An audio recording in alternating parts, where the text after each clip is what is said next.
Hi friends, வீட்டிலேயே குழம்பு மசால் பொடி எப்படி செய்யலான்னு சொல்லி பார்ப்போம். கடாய் சூடானதும் கடலைப்பருப்பு 200 கிராம் நல்லா வறுக்கணும்.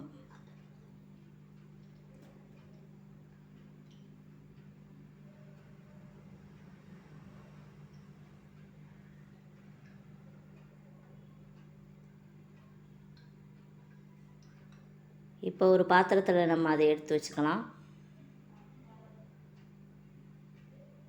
துவரம் பருப்பு 200 கிராம்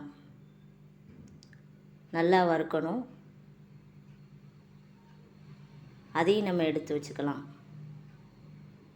இதே மாதிரி உளுத்தம்பருப்பு 200 கிராம் நல்லா வறுக்கணும்.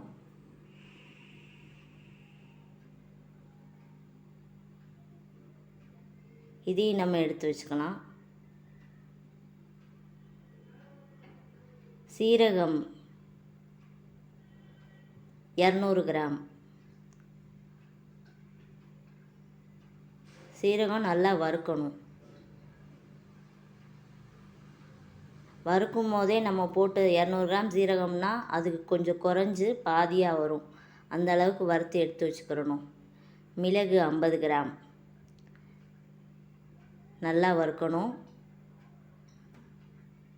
நம்ம வறுக்கும் போதே அது வெடிக்கிற சத்தம் கேட்கும். அதை வச்சு நம்ம நல்லா வறுத்துருக்கோமா என்னன்னு பார்த்துக்கலாம்.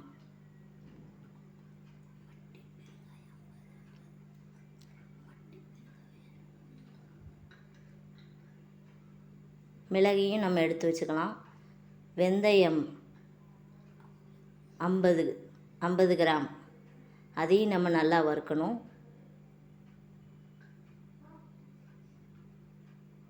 வறுத்து எடுத்து வச்சுக்கலாம்.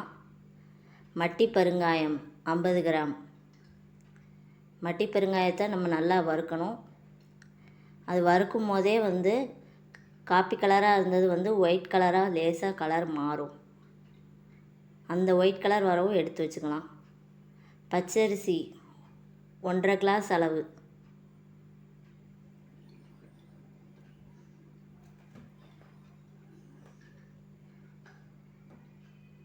நல்லா வறுக்கணும். நான் 1.5 கிளாஸ் போட்டிருக்கேன். நீங்கள் 2 கிளாஸ் கூட போட்டு சேர்க்கணும்னா சேர்த்துக்கலாம். வறுத்து நம்ம அதையும் எடுத்து வச்சுக்கலாம். கொத்தமல்லி விதை 1/2 கிலோ நல்லா வறுத்து அதையும் நம்ம எடுத்து வச்சுக்கலாம். கருவேப்பிலை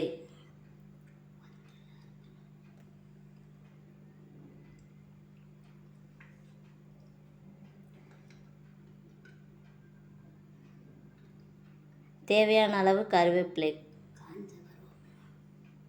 காஞ்ச கருவேப்பிலையாக இருந்தால் இன்னும் நல்லாயிருக்கும். அதையும் நம்ம வறுத்து எடுத்து வச்சுக்கலாம்.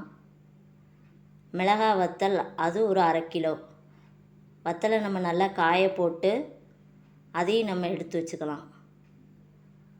மஞ்சள் 50 கிராம் மஞ்சளை நல்லா இடித்து எடுத்து வச்சுக்கலாம் தனியாக. இப்போ இது